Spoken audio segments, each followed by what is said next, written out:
Africa. The beginning. This is where our story starts. On the map, we see Africa. Around 300,000 years ago, early Homo sapiens lived here. Most evidence points to East Africa. These were not yet travelers. They were survivors. The climate changed often. Wet seasons came and went. Grasslands expanded.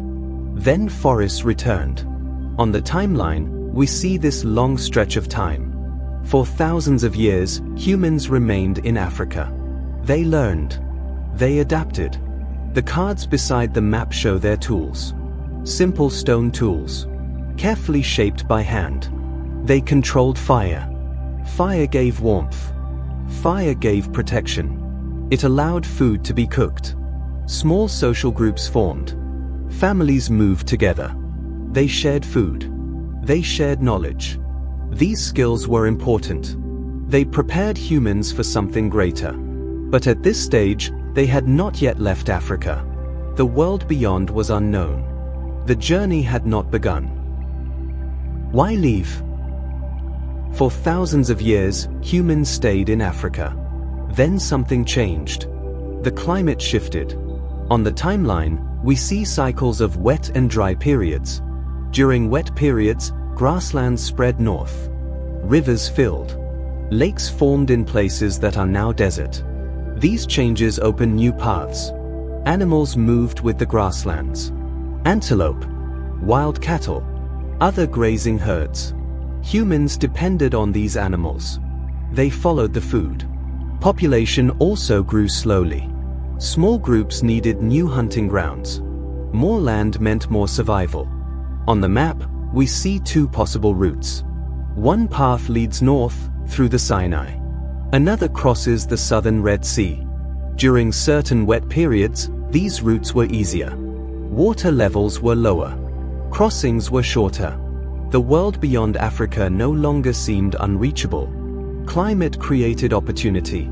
Need created movement. The first steps outward were about survival. The first crossing. Around 70,000 years ago, a major movement began. On the map, we see the narrow southern edge of the Red Sea. This is the Bab el-Mandeb Strait. During colder periods, sea levels were lower. The crossing was shorter than today, perhaps 20 to 30 kilometers. Small groups gathered near the shore. They already understood water. They lived near rivers and lakes. Some researchers believe they used simple rafts. Others suggest they crossed in stages. What matters is this. They crossed. Once in Arabia, they did not move deep inland at first. They followed the coast. This is called the coastal migration route. The shoreline provided food, fish, shellfish, crabs, reliable sources of protein. On the infographic, arrows traced this path along the southern Arabian coast. Movement was slow. Generation after generation moved forward, not in a single wave, but in small steps.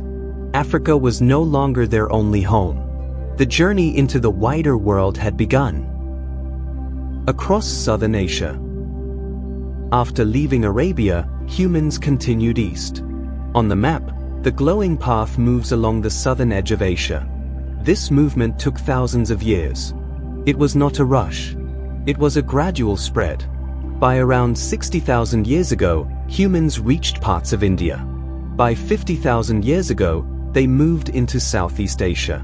Dense forests stood in their way. New animals lived there. New plants grew there. They adapted again. Tools improved. Stone blades became sharper. Hunting became more efficient. Small groups split and moved outward. Some reached island chains. Even when water separated land, they crossed.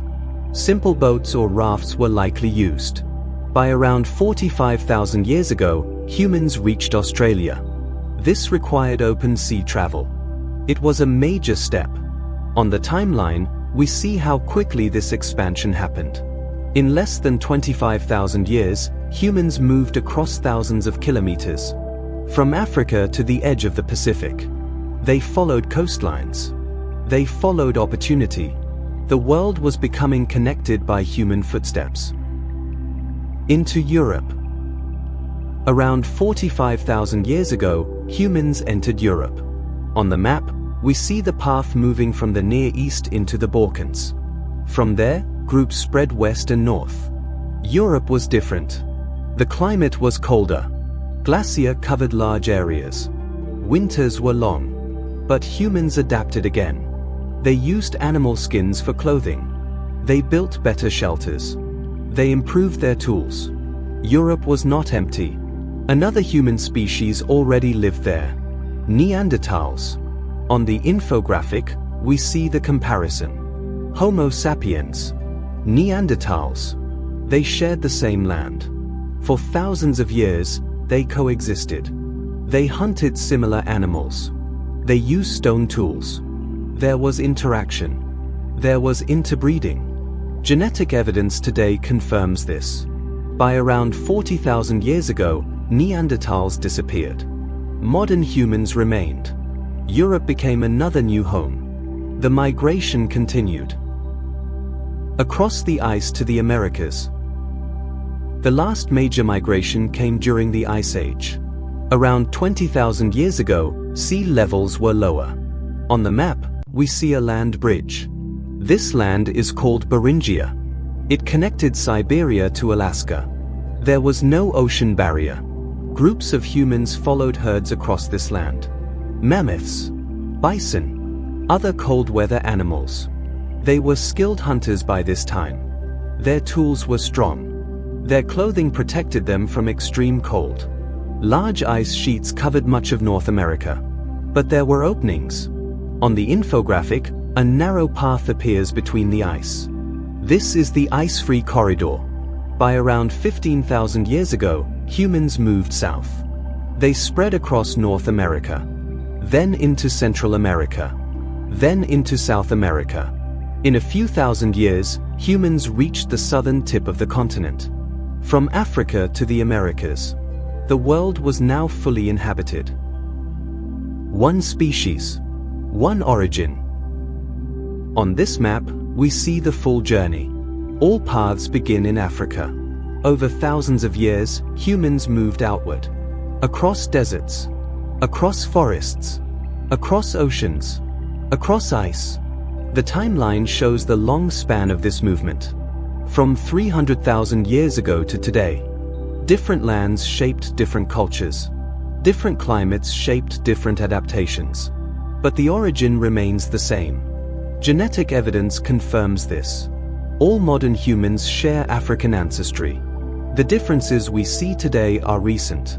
They formed after migration. They formed through environment and time. The story of migration is not about separation. It is about connection. Every continent carries the memory of that first movement. Every person carries that history within them. This is the story of how we became a global species. A single journey. A shared beginning. If you value calm and serious history, you are welcome to continue exploring with us.